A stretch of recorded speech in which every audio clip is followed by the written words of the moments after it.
Llegamos al último día para abordar lo que la tecnología avanzada puede hacer en el marco de los sistemas de información científica, como hablábamos ayer. La gran biblioteca digital, ese repositorio científico que se ha construido en el marco de la colaboración interbibliotecaria durante los últimos 20 años, ha permitido que se diseñe un sistema de información adaptable, flexible, colaborativo y que permite el acceso a la producción científica, a determinados indicadores y, en definitiva, ha puesto en marcha de manera colaborativa servicios que satisfacen las necesidades de los diferentes agentes de los sistemas de ciencia. Desde la Fundación Dialnet se trabaja con las diferentes instituciones científicas para poder organizar, como se muestran, los resultados de investigación y aplicar herramientas que permitan la toma de decisiones ágiles basadas en el conocimiento de lo que ocurre en la organización y que permiten escalar estas soluciones a nivel nacional e internacional. A partir de toda la información se puede aplicar inteligencia artificial para obtener conclusiones, predecir las áreas más relevantes de investigación en los próximos años, analizar trayectorias de investigadores, encontrar expertos en determinados ámbitos, etc. De esto es de lo que vamos a hablar a lo largo de esta mañana. Me van a permitir que les diga que es destacable, además, que este congreso tiene hoy un plus de difusión nacional e internacional porque Àngels Barceló, directora y presentadora del programa más escuchado de la radio española, se encuentra aquí en el Centro de la Cultura del Rioja haciendo su programa Hoy por Hoy de la cadena SER y hablando de algunos de los temas que se están abordando en Dialnet Global. Así que comenzamos hablando de evaluación. Contamos para ello con José Luis Aznarte, responsable de la División de Evaluación de Enseñanzas e Instituciones de la ANECA, que expondrá en el marco que en España existe en materia de evaluación y el futuro de la misma. También nos acompaña Eduardo Vergasa, el director técnico de tecnología de la Fundación Dialnet, que abordará cómo desde el marco de los formatos de currículo normalizados por CETID se está avanzando para facilitar la evaluación y la autoevaluación previa. Cuando quiera, por favor. Gracias por venir, porque es mucho mérito para nosotros haber conseguido convocaros a estas horas de la mañana después de la fiesta de ayer.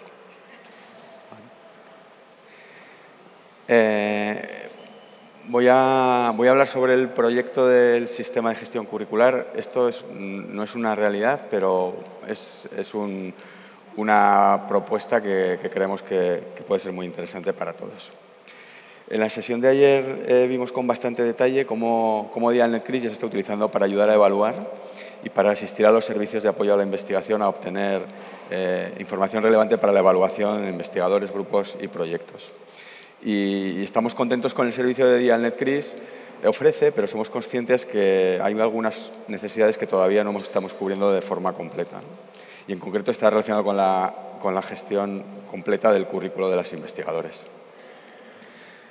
Vemos un diagrama un poco de arquitectura de Dialnet CRIS. La información que proporciona la institución son investigadores, grupos y financiación, y nos nutrimos de todas estas fuentes de datos para construir los registros de producción científica de cada investigador. Estos registros de producción conforman los currículos, que en este momento son exportables al formato CVN y estamos certificados por FECIT para la versión de la norma 142, que es la última que está disponible. La última versión con las adaptaciones para el currículum narrativo y el CVA de ANECA todavía no la tenemos disponible. En cuanto la tengamos, pues nos certificaremos. Y esto está muy bien. En general, las universidades están contentas porque les aporta funcionalidad, pero no es suficiente, porque Dialnet CRIS no es capaz de reflejar el 100% de los ítems curriculares que soporta CVN. Los investigadores no pueden añadir otra información curricular. Me lo habéis estado diciendo vosotros estos días, ya lo sabíamos, y sabemos que tenemos, a cambio de estas todavía carencias, tenemos algo muy bueno, y es que la autenticidad del contenido que exportamos. El contenido que se exporta es totalmente verificado por las bibliotecas, por vosotros, y además la información de financiación, proyectos de investigación, es la información que se gestiona en la institución, con lo cual más verificada tampoco puede estar. Eso es muy, muy importante. Pero seguís demandando estas cosas, ¿no? Nosotros siempre estamos atentos a lo que nos pedís y queremos daros respuesta, ¿no? A poder incluir esas otras actividades, que los investigadores puedan editar el CVN, que puedan modificarlo, como se hace con la herramienta de FECIT, que se pueda generar CVA Y hay otra componente, una circunstancia que se ha dado que ha generado una expectativa, y es que como os dije ayer, hemos heredado el proyecto Hércules, y dentro del proyecto Hércules, de esa pieza que era el portal de la investigación, había un editor curricular. FECIT tenía expectativas de que eso podía al final reemplazar al editor de CVN. Todo esto, estas necesidades y estas circunstancias nos hace plantearnos que dentro de DialNetCris tenemos que hacer una gestión curricular completa, no como la que tenemos ahora. Y algo que sea realmente potente, que no quedarnos a medias, sino que cubrir el 100% de las necesidades. Y como buenos profesionales, lo primero que hacemos es estudiar. Y hacemos un máster, yo digo, en CVN. Ya sabíamos, conocíamos el modelo CVN, porque DialNetCris ya exporta, pero es un conocimiento superficial comparado con lo que hemos aprendido con esta revisión de la norma, y no solo de la norma. Hacemos algunas reuniones con FECIT, les contamos el planteamiento. Esto que voy a enseñar ya lo hemos hablado con ellos, lo hemos enseñado, para enfocar un poco el tema y ver cuál era su opinión. Y en este estudio de la norma, pues voy a pasar un poco rápido sobre las cosas que fuimos viendo. La norma CVN nace en 2006, el editor en 2008. He puesto un guiño para que algunos acordaréis cómo era Dialnet en aquellos años. Vemos cuáles son los objetivos con los que surgió la norma CVN. Esto está publicado en la página del editor. Transportar el CVN. Aquí nos surge alguna duda si esto sigue estando vigente, este objetivo. En este mundo interconectado no sabemos si tiene mucho sentido el transporte, ¿no? El CVN está disponible en la red, en un sitio accesible. ¿Hace falta transportarlo? ¿Hace falta llevárselo en un PDF, en un bolsillo? No sé. Agilizar procesos, está claro, y reducción del tiempo en los procesos de evaluación. También estudiamos el editor de CVN, muchos seguro que lo conocéis y lo habéis tenido que enseñar a vuestros investigadores o ayudarles. Nos lo sabemos ya en cada rincón de lo que vemos por fuera, porque no hemos podido acceder al código fuente, aunque lo hemos intentado, pero no ha sido posible. Y también bajamos a la técnica, bajamos al formato a mucho detalle. Profundizamos en cada fichero de las descripciones XML, aparte de lo que se ve en un PDF, en el PDF que describe la norma. FECIT tiene una serie de ficheros que definen el contenido interno de la norma, más técnico, no tanto para usuario final. Y en unas primeras conclusiones o reflexiones sobre este estudio, somos ya expertos en CVN, y diría ahora mismo, casi me atrevo a decir que podemos saber los que más sabemos de CVN del país. ¿Qué es lo que no funciona? Claro, si queremos hacer un editor de CVN, lo que no queremos es caer en los errores del pasado, ¿no? Y entonces, o los errores o no los errores, ¿no? No queremos repetir el producto o repetir el servicio y que siga teniendo las cosas que creemos que no cumple el sistema actual. A los investigadores no les gusta, no tiene muy buena fama, requiere mucha intervención manual, el uso del editor es poco intuitivo. Hay una parte que a lo mejor no sois conscientes, este foro, pero es muy complejo desarrollar aplicaciones que exporten e importen. Es muy complicado. Se pensó técnicamente de una forma, pero en un momento de la evolución de la norma, hablo técnicamente, pero tecnológicamente, ¿no? Hubo un cambio en la forma de que se usa el CVN, en la forma que se importan y se exportan los ficheros XML de simplificación, que creemos que introdujo algunos problemas técnicos, estoy hablando siempre. Lo que ya comentaba antes, es realmente imprescindible que sea un PDF. Y luego dos reflexiones un poco internas nuestras, ¿no? Realmente debería ser un formato, y nada más que un formato, un idioma para hablar entre sistemas. Así es como nosotros lo vemos. Diferenciamos entre el CVN como estándar, como idioma de comunicación, idioma de interoperación, un formato de intercambio, y que debería tener estas características, ¿no? Describir de una forma estandarizada la actividad investigadora de los investigadores Y el objetivo principal, permitir el intercambio de datos en un idioma común entre sistemas de información. Resalto esto, entre sistemas de información. Frente a cómo creemos que se está haciendo ahora, cómo se está haciendo la aproximación del CVN, creemos que hay una mezcla entre lo que es el estándar, la definición de la norma y el uso. El estándar creemos que es importante que esté, que haya un idioma común para que hablen los sistemas, pero el uso que se está haciendo de ese estándar ahora mismo creemos que es mejorable. Y bueno, esas mejoras, las primeras reflexiones que hacemos, que sea sencillo de usar, que la información debe actualizarse automáticamente, los investigadores no tienen que hacer nada, solo por entrar y ya tendrían que tener los registros de sus publicaciones. Los metadatos y también los indicadores, lo que comentaban ayer, ¿no? Porque voy a tener que meter el número de citas que ha cambiado en el currículum cada vez, si eso ya está en otras fuentes.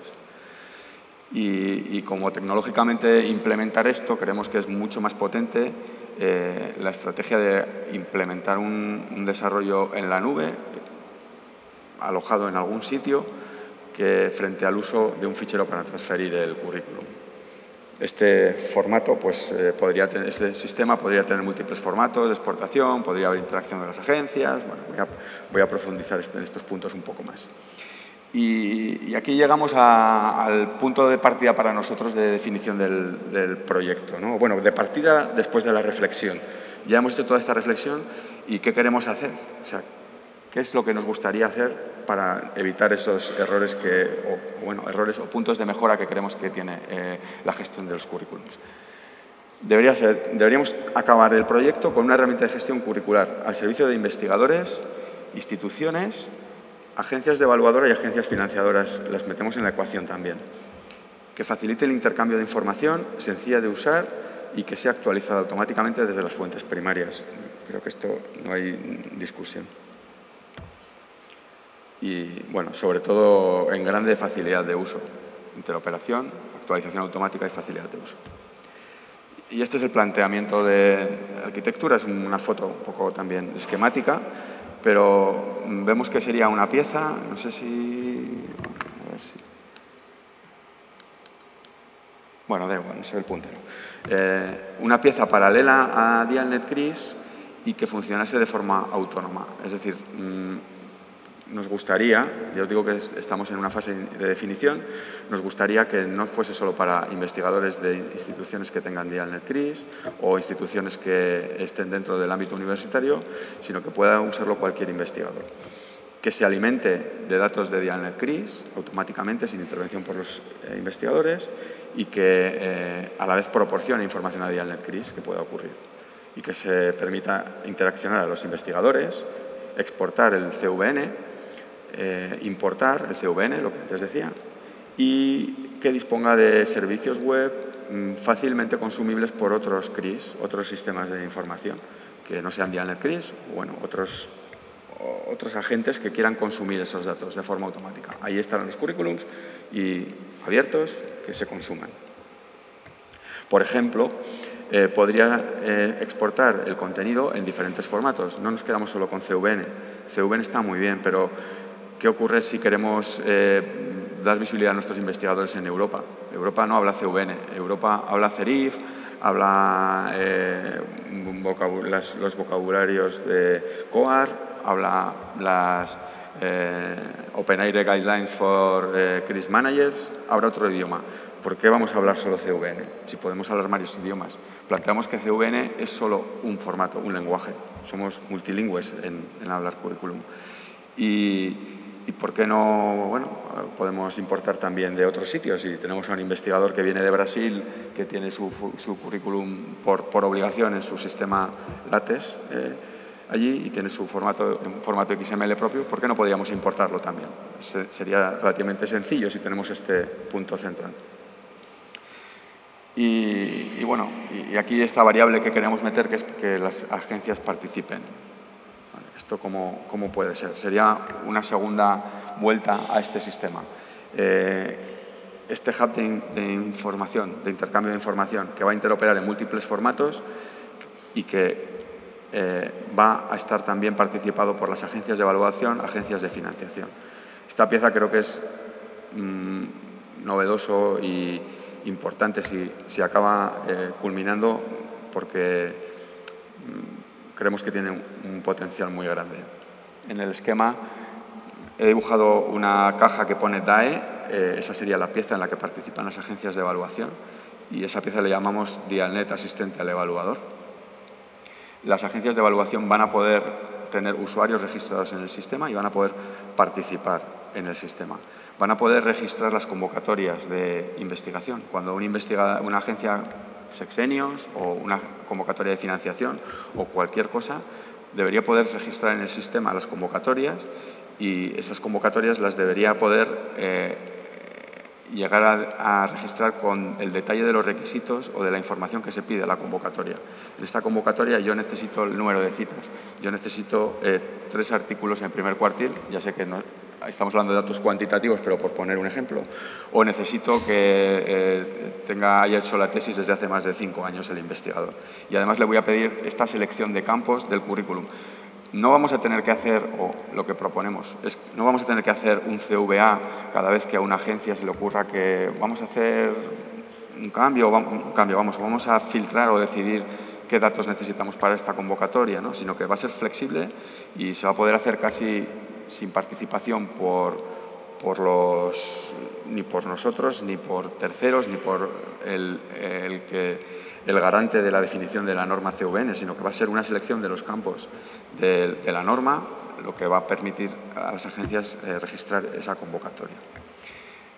Esto es muy potente. Imaginad en el mismo sistema de información que combinemos las convocatorias con los currículums, con las personas y con los grupos, ¿vale? Entonces, esto ya nos empieza a dar ideas de casos de uso, de qué funcionalidades podríamos implementar.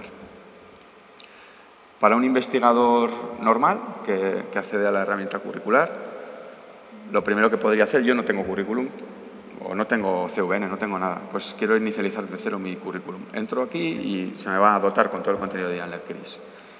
También se me va a mantener actualizado automáticamente metadatos e indicadores. Voy a poder importar y exportar en CVN, PDF, en el formato estándar de FECI.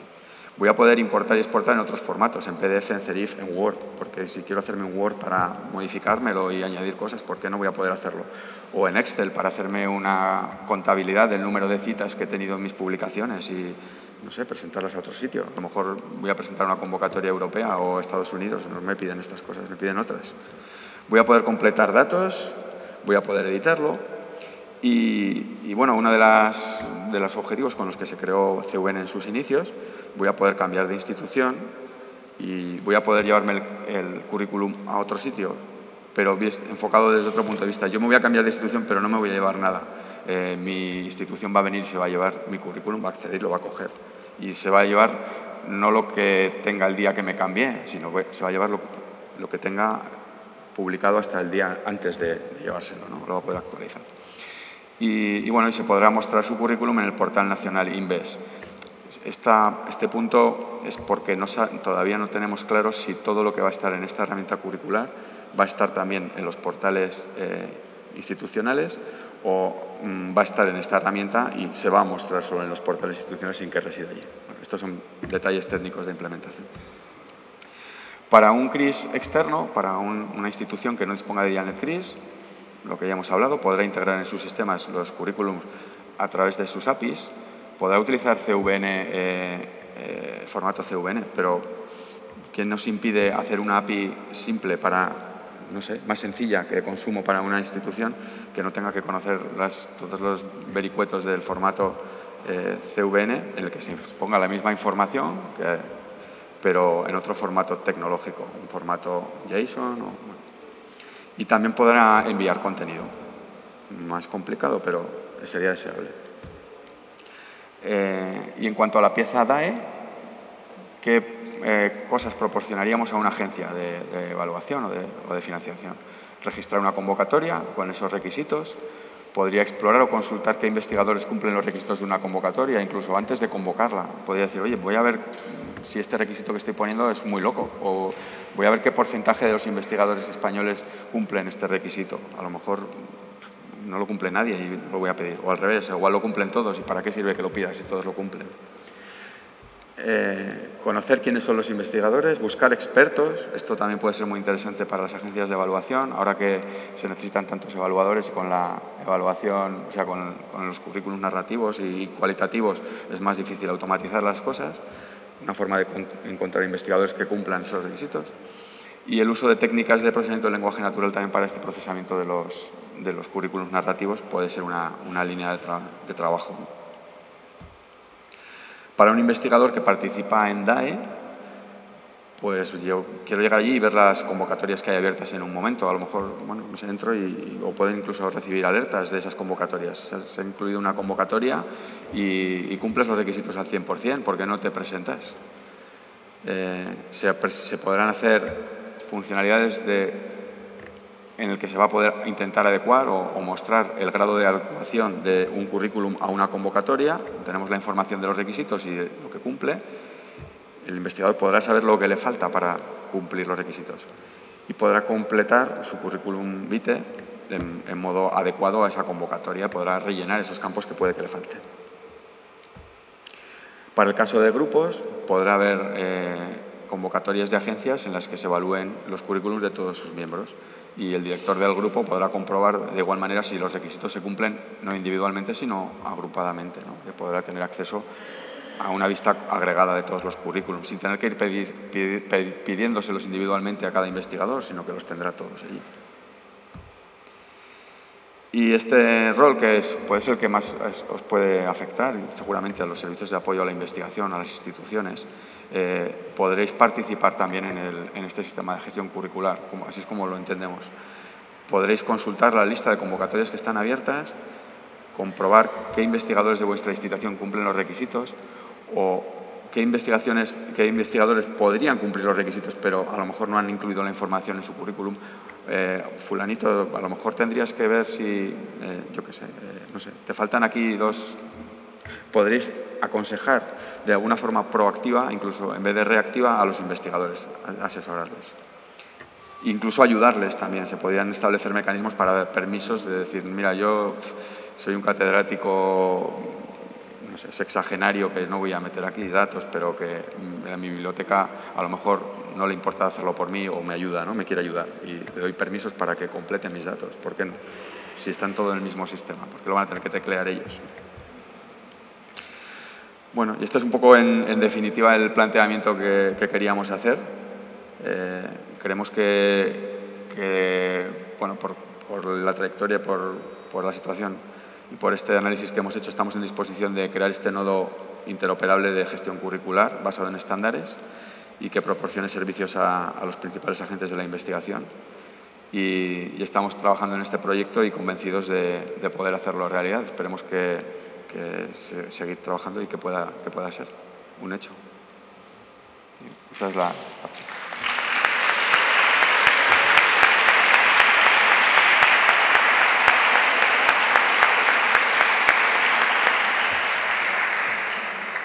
A ver qué opinan las agencias de evaluación de la iniciativa. Bueno, muchísimas gracias, Eduardo, y muchísimas gracias a Dialnet, no solo por organizar este magnífico sarao, sino por todo el trabajo que hace en favor del sistema científico de este país, ¿no?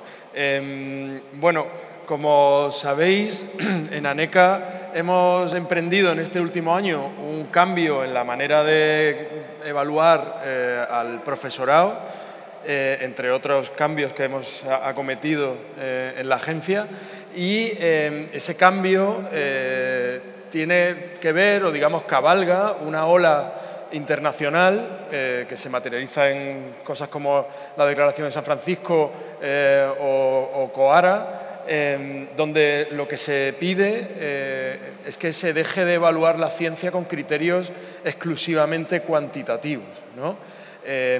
Parece que era hora ya de hacerse la pregunta de si la mera acumulación de papers pues es un mérito o el único mérito que se debe tener en cuenta, ¿no?, a la hora de evaluar la ciencia.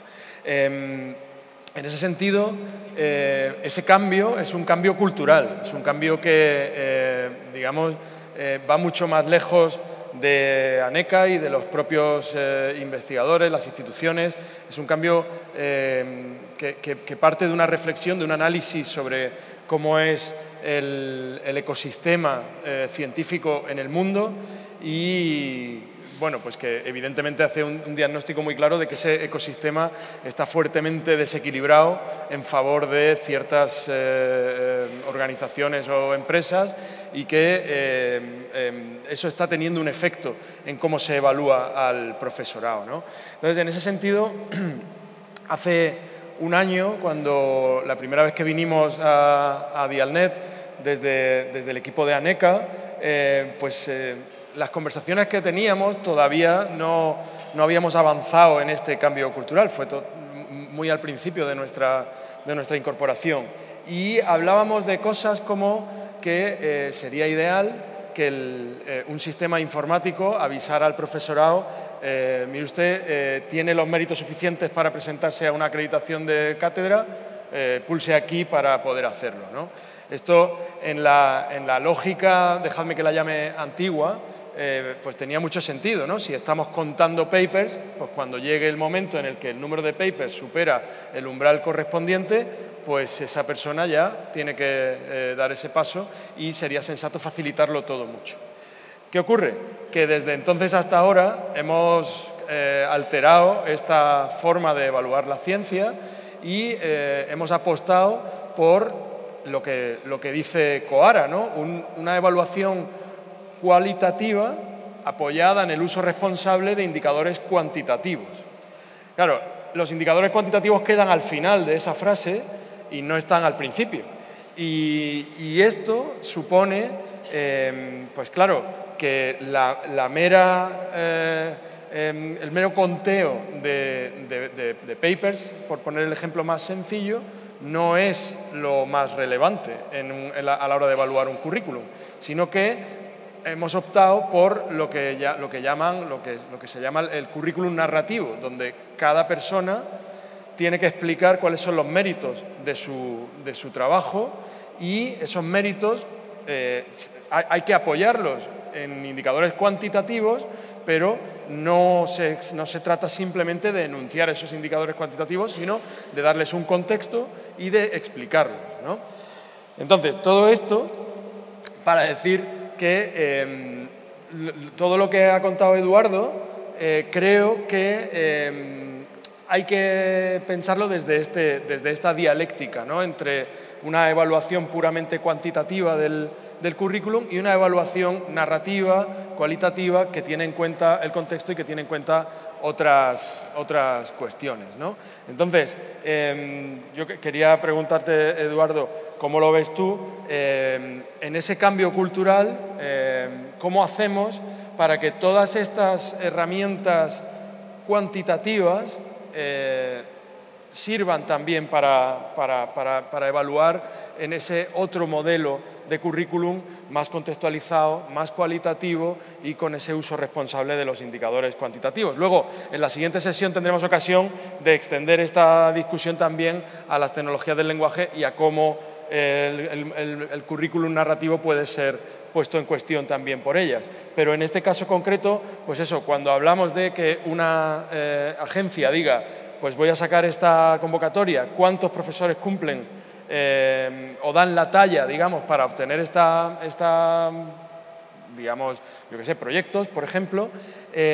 ¿Cómo lo hacemos si los currículums son eminentemente narrativos y si la evaluación de la ciencia se pretende cualitativa, apoyada en indicadores cuantitativos? Me parece, bueno, la pregunta es muy a propósito, pero la respuesta es casi imposible de dar, porque, claro, es una pregunta del deseo, ¿no? El deseo, ¿cómo hacemos automático algo que tiene que ser cualitativo, con lo cual requiere una reflexión humana para la evaluación, ¿no? Me parece muy difícil. Nosotros sí que he puesto esta diapositiva porque esta diapositiva tenía una versión previa y luego la cambiamos. Y es que aquí hemos puesto ese nombre que es Coara Compliant, o sea que vamos a intentar, cuando desarrollemos, poner el foco en esto que tú has planteado, que los indicadores no son solo cuantitativos, no vamos a contar al peso y que haremos técnicamente o tecnológicamente lo que podamos para intentar adaptarlo a los requisitos cualitativos, pero con las limitaciones que tiene ese tratamiento automático para dar resultados. Claro, quizá la pregunta que hay que hacerse es si todo es automatizable. Es decir, hasta dónde podemos llegar, hasta dónde queremos llegar en esa automatización de tareas. Es evidente que no tiene ningún sentido que investigadoras, investigadores o profesorado universitario pasemos tiempo picando los detalles de un artículo en un formulario. Eso es evidente. Eso hay que automatizarlo ya o sea, para ayer. Pero ¿es también deseable que la propia evaluación del currículum se automatice? Particularmente si se trata de un currículum narrativo. Yo creo que es una pregunta que tenemos que hacernos, ¿no? Que muchas veces tenemos como un cierto tecnooptimismo que nos lleva a pensar que cuanto más automático todo, mejor, pero a veces creo que es útil pensar hasta dónde es razonable llevar esa automatización y asumir desde el principio que no todo se debe automatizar, sino que hay partes que requieren la intervención humana sí o sí y que es mejor así, de hecho. No es un demérito, sino lo contrario, ¿no?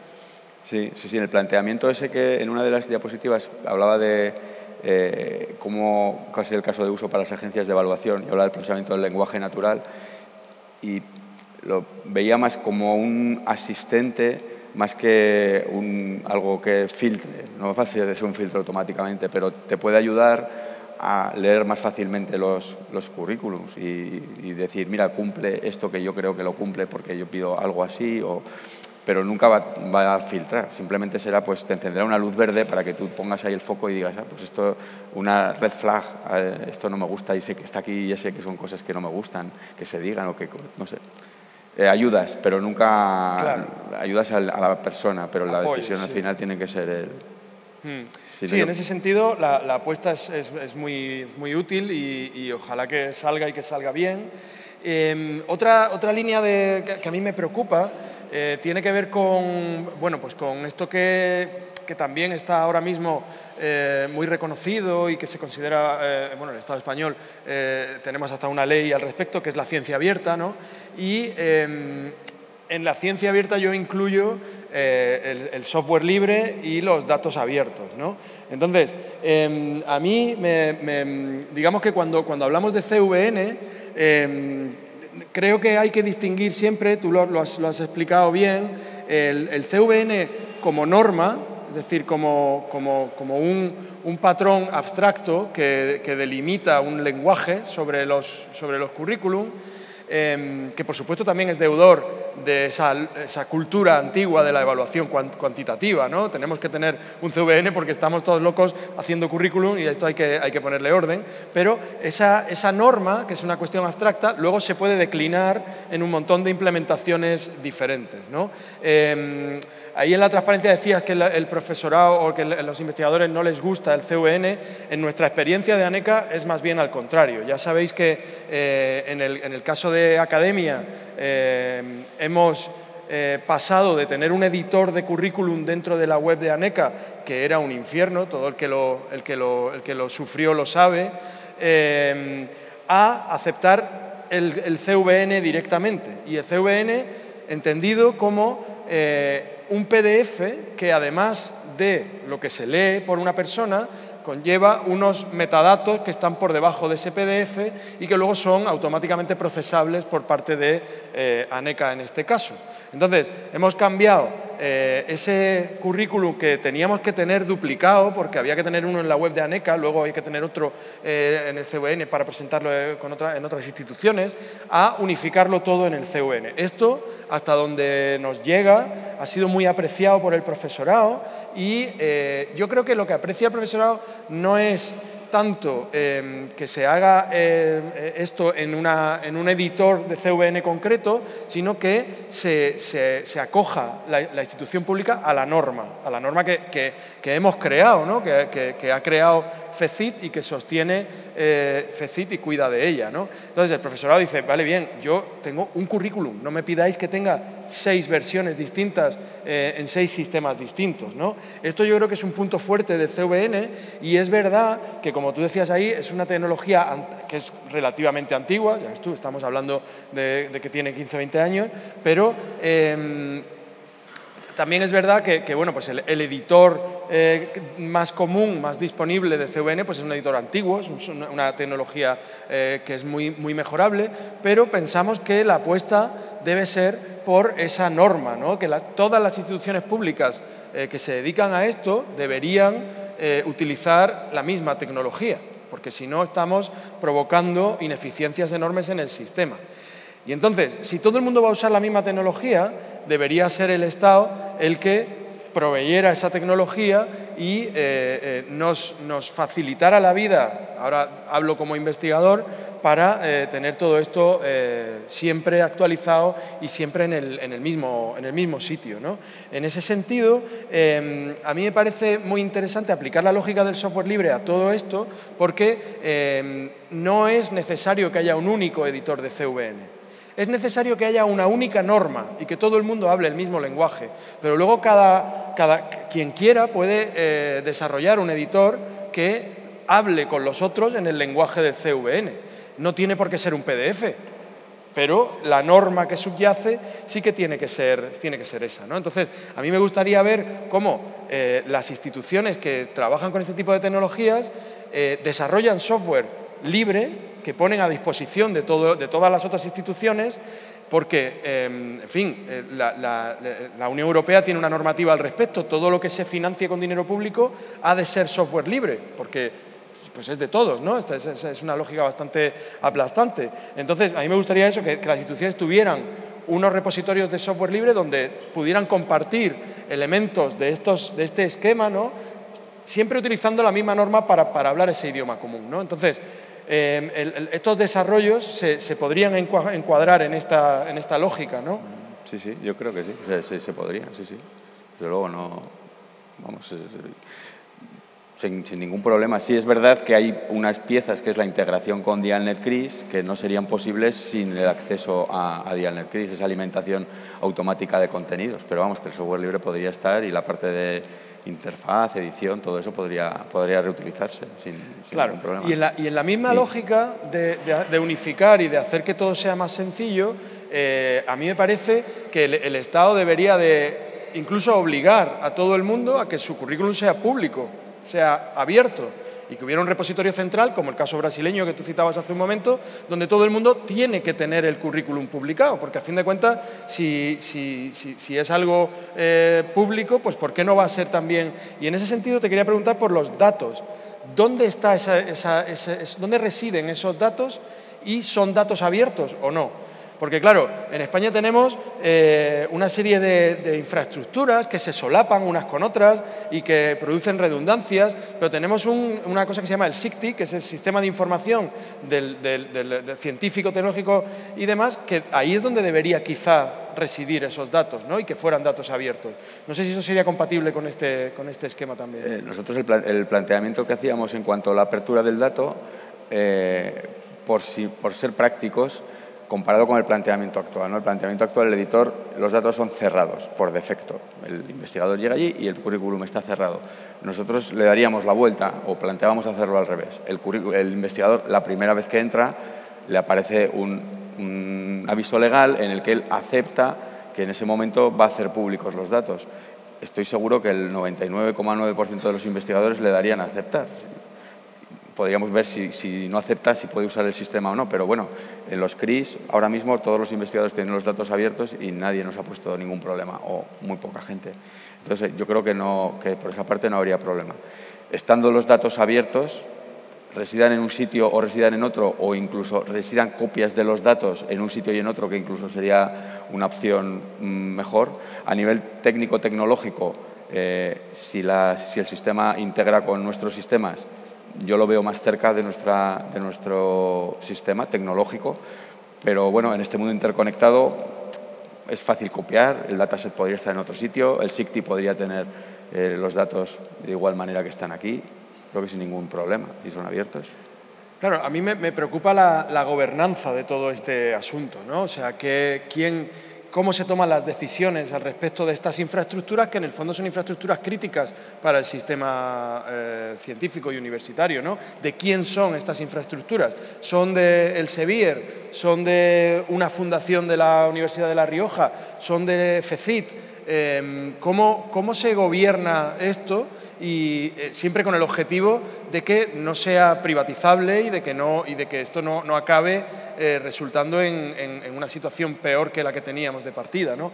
Yo creo que esto es algo que, en el caso concreto del sistema de gestión curricular, pues obviamente hay que hablar mucho con todas las partes que como digo, tienen solapes en este asunto. En concreto, FECIT, que está haciendo un trabajo excelente a la hora de velar por esta norma y de desarrollar soluciones para el sistema. Hablo también del SIGTI, hablo de Dialnet, hablo de las agencias también. En fin, tenemos que hablar mucho y tenemos que ponernos muy de acuerdo y tenemos que hacer soluciones que no sean, digamos, apropiables en el futuro por pues todos estos intereses económicos tan fuertes que hay en torno a este ecosistema, porque no quiero llamarlo mercado, pero sí, se me entiende, ¿no? Bueno, sí, yo lo que veo respecto a nosotros, la Fundación Dialnet tiene recorrido desde el año 2009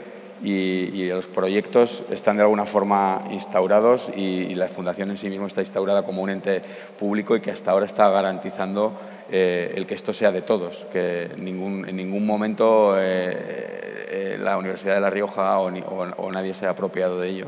Y por eso existen los órganos de gobierno de la Fundación, ¿no? El patronato y el comité ejecutivo, y que ahí es donde se pueden tratar si hay alguna duda o algo que se pueda aclarar en los estatutos de alguna forma que dé garantías al proyecto, pues yo creo que serán en esos órganos donde se deba discutir y donde se deba tratar. Bueno, no sé si tenemos que terminar ya, ¿no? Sí, bueno, abrimos un turno de preguntas por si alguien quiere formular alguna pregunta a los dos intervinientes. Por allí, ahora mismo le acercan un micrófono. Un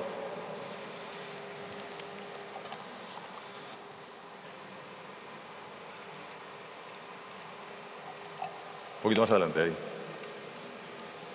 Gracias, buenos días a todas y a todos. No solo quería hacer un comentario en el sentido que esta evaluación cuantitativa que se hace de los currículums y de otras cosas no es tan antigua. Sigue estando presente y me parece que de manera muy negativa a mi juicio. Y creo que, y eso es algo que estamos haciendo en América Latina y el Caribe, y particularmente en la asociación que yo represento, la evaluación cualitativa de las instituciones y de los programas, ¿no? De las licencias, de los pregrados, los posgrados y demás, que creo que es algo que da resultados, ¿no? Arroja luz de manera mucho más clara acerca de lo que están haciendo las universidades y sus programas, y les ofrece una posibilidad de hacer mejor las cosas. Digo esto porque esta evaluación cuantitativa que todavía prevalece mucho, por lo menos en la región en donde yo vivo, es muy tramposa, si la puedo llamar así, ¿no? Alguien que produce un artículo que es basura, perdón que lo califique de esta manera, recibe miles de citas, ¿no? El mundo le cae encima diciéndole que es una porquería lo que hizo, pero él dice, yo tengo 1000 citas, ¿no?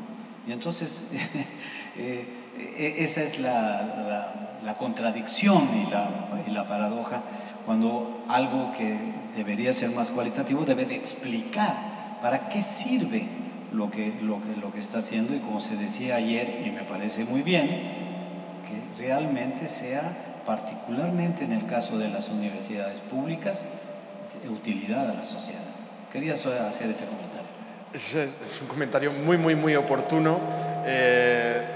Que estamos, no sé si está al corriente de en los últimos meses están saliendo un montón de noticias respecto a ese tipo de prácticas y claro, desde ANECA lo vemos con preocupación, ¿no? Supone un descrédito del sistema de investigación y por supuesto la evaluación de instituciones es justamente a lo que nos dedicamos en ANECA y es evidente que esa cultura de la calidad, bueno, pues al principio cuesta, pero yo creo que hay un consenso ya cada vez más generalizado de que tiene sentido y de que aporta y de que es útil y de que nos sirve para mejorar, ¿no? O sea que totalmente de acuerdo y en fin, no puedo estar más de acuerdo en la intervención. ¿Alguna pregunta más? Por allí.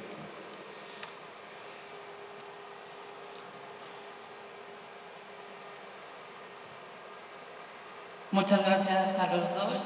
Yo solo quería decir que el proyecto de contar con un sistema de gestión curricular me parece estupendo. Es una ventaja, complementaría estupendamente los sistemas que estamos montando en bibliotecas, bueno, que estamos montando en universidades apoyadas por las bibliotecas y espero que confluyan todos los intereses de las agencias que están comprometidas en esto, ANECA, CECID. También la impresión que nosotros tenemos por parte de nuestros investigadores con el CVN pues es un poco negativa, sinceramente. Entonces, esta idea me parece estupenda y solo espero que se le ponga fecha. Gracias. Gracias. ¿Alguien quiere decirlo? Vale. ¿Alguna pregunta más? ¿No? Bueno, pues despedimos a los dos intervinientes.